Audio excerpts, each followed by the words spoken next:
OK, maintenant la représentation graphique des fonctions de second degré, mais lorsqu'on introduit le h. Donc, ici, si on regarde dans ma fonction, on remplace le h par 2. Donc, dans ma fonction, j'ai un 2 au lieu d'un h. Son sommet va être 2, 0. Donc, ma valeur qui est ici, on change le signe et on l'attribue au x.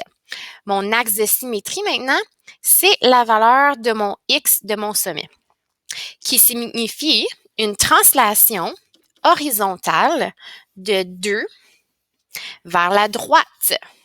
OK? Donc, à ne pas confondre. Ici, si je change la valeur de mon h par moins 2, donc je mets moins 2 dans ma parenthèse ici, ça devient plus 2.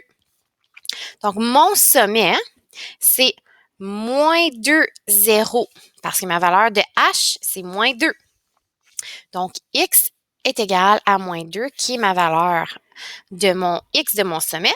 J'ai donc une translation horizontale de 2 vers la gauche maintenant. Donc, attention à ne pas confondre.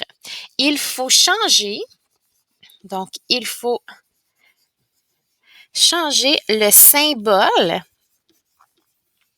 du H pour interpréter la translation horizontale. Donc, très, très important, faire attention au piège. Il faut interpréter le H de façon différente.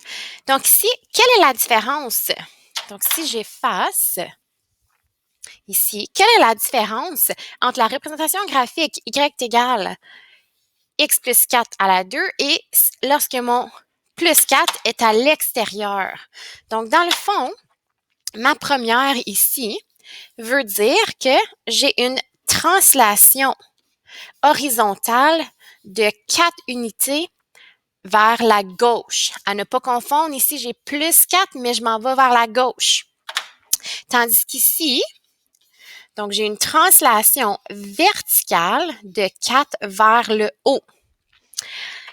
Donc, petite conclusion, si mon h il est plus grand que 0, alors h est négatif, j'ai une translation horizontale vers la droite.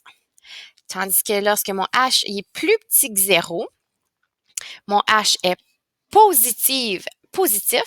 Lorsque je le mets dans l'équation, j'ai donc une translation horizontale vers la gauche.